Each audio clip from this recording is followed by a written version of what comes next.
Yan po ang pinakamalagang tips na ibibigay ko sa inyo. Kasi pag mayroon na kayo niyan, malalagpasan nyo po talaga yung anxiety. Malalagpasan nyo yung mga sintomas ng anxiety na kahit disorder pa yan, kahit depression po yan, lumaban kayo, tulungan nyo po sarili nyo, mawawala po yan. Yun po, magbibigay po ako sa inyo ng 10 health tips para po sa may anxiety disorder. Unang-una po, number 1, huwag po kayong mag-isip ng sobrang advance. Kasi dati, naalala ko po yung mga nauna-una pong member ko sa GC, yung mga first batch po, kila Dave Buong, nagsasabi po yan sila na masyado daw po silang nag-iisip, masyadong advance yung isip nila. Nababanggit nga po sa akin pag nag-PM siya, 30 years advance. Diba napaka hirap nun kasi advance na mag-isip. Yung mga hindi pa nangyayari, naiisip na niya sa kasalukuyan. Ganun po ang nangyayari sa kanya. Ito napakahirap. Kasi ganun po talaga ang nangyayari pag sobra-sobra po kayo mag-isip. Kasi parang tinatakot mo na rin yung sarili nyo, yung isip nyo.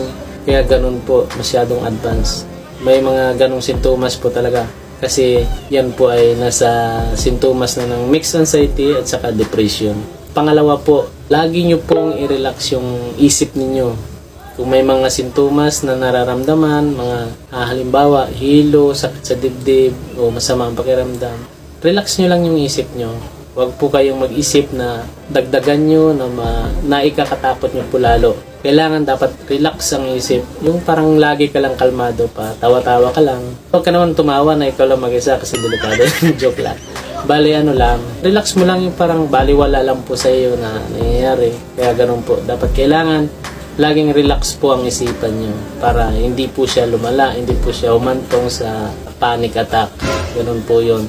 Bali, pangatlo po, mag-focus po kayo sa paggaling ninyo.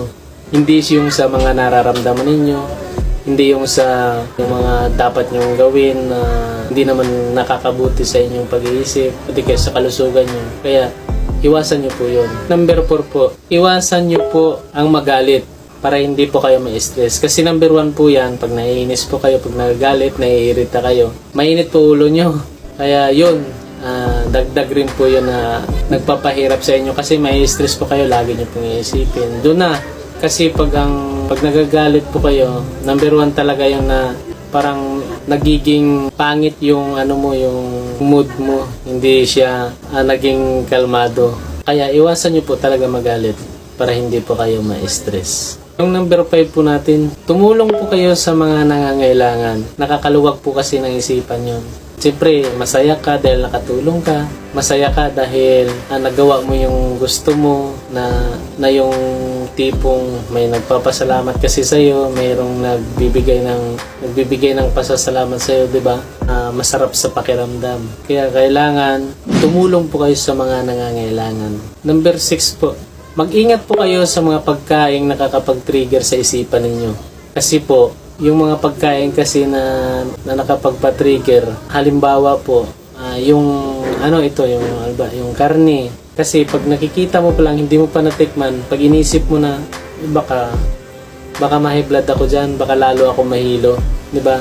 May stress ka nun. Mag-iisip ka na naman ng mga sintomas na nakakatakot. Kaya iwasan nyo po yung mga pagkain na nakapagpa-stress po ng inyong isipan. At saka nakapagpa-trigger po ng inyong isipan. Iwasan nyo po yun. Number 7 po, tulungan nyo po ang sarili nyo. At lakasan nyo po ang inyong loob. Yan po ang pinakamalagang tips na ibibigay ko sa inyo. Kasi pag mayroon na kayo niyan, malalagpasan nyo po talaga yung anxiety.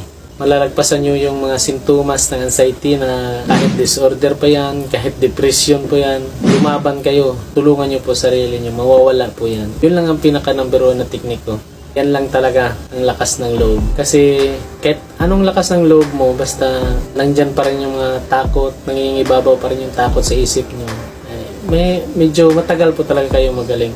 Kaya ang kailangan talaga lakas ng loob. Number 8 po, gawin nyo po yung mga bagay na kinakatakutan nyo. Halimbawa, kasi sa akin dati, yung mga sintomas ko, takot po ako lumabas, takot po ako maligo, takot po ako kung sa araw, yung parang masisilawan ako, takot po ako noon. Gawin nyo po, paunti-unti, pilitin nyo po yung sarili nyo, pilitin nyo po yung isip nyo na makaya nyo gawin. Sa una, medyo nahirapan ka.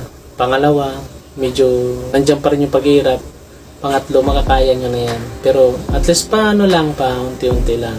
At least magagawa mo na yan. Pagka nasanay ka na, magagawa nyo na yan hanggang sa mawala po yung takot nyo. Gawin nyo po yung mga kinakatakutan nyo. Halimbawa, pag takot kayo lumabas ng bahay, gawin nyo po yun. Kasi sa totoo lang naman talaga, wala po talagang mangyayari sa inyo. Ang napaka-importante, subukan nyo po para malaman nyo. Mapatunayan nyo na totoo pala talaga ang sinasabi ni Kuya James. Ganun po yan. Try nyo, maniwala kayo sa akin. At umalis kayo, pupunta kayong palengke dahil ayaw nyo mag-isa, takot na takot kayo. Sige, subukan nyo. Na kayo lang po mag-isa. Kahit medyo masama pakiramdam, gawin nyo. Tuloy nyo lang. Tingnan mo makakabalik kayo. O, diba? O, ganito gawin mo. Bumalik ka nga, hindi mo tinuloy. Ganun pa rin mangyayari sa inyo. Sumpong pa rin. Ituloy mo. Natapos mo. Tapos nakabalik ka ng kahit masama pa rin pakiramdam, nakabalik ka. Pero at least, nagawa mo. Diba? Na wala pong nangyayari sa inyo. Ganun po yun. Kaya subukan nyo, gawin nyo po yung mga kinakatakutan nyo. Kung natatakot kayo sa kung ano-ano man yan, aso.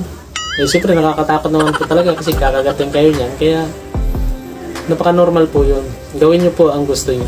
Number 9 po, mag-exercise po kayo araw-araw. Malaking tulong po yan sa inyo. Kasi pag nakapag-exercise kayo, lumalabas po yung pawis, tsaka yung isip mo laging nare-relax kapag nakapag-exercise po kayo. Ganun po ang ginagawa ko dati. Lalo na pag linggo, umaga. Magja-jogging po ako niyan. Pero nung pwede na po yung basketball, nung medyo maluwag-luwag na po yung pandemic, yun, sumasama na po ako sa basketball minsan, yung mga ganun ginagawa. Pero nagnanakaw po kami mag-basketball noon. Nasa Montalban po, punta po kami kahit sobrang hilo ko na. Ganun po yung ginagawa ko. Kaya yun po, mag-exercise po kayo araw-araw. Number 10 po, ito sobrang nakakatulong sa inyo. Mas lalo nyo pa pong palalimin yung relasyon nyo sa Diyos.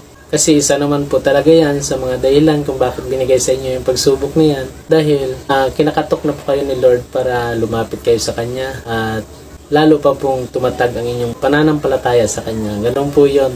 Yun po yung mga plano niya sa inyo. Kasi alam nyo naman, minsan pag hindi tayo binigyan ng pagsubok ng mga ganun, hindi pa talaga tayo makakaalala sa Kanya.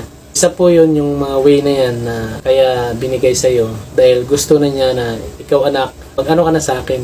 Sana makaalala ka sa akin, mga ganun po yun. Kaya yun po ang 10 tips na may bibigay ko po sa inyo. Sana may matutunan po kayong aral sa ginawa kong video na ito. Pakishare po at pakilike, pakisubscribe na rin po. Salamat at God bless po everyone. To God be the glory.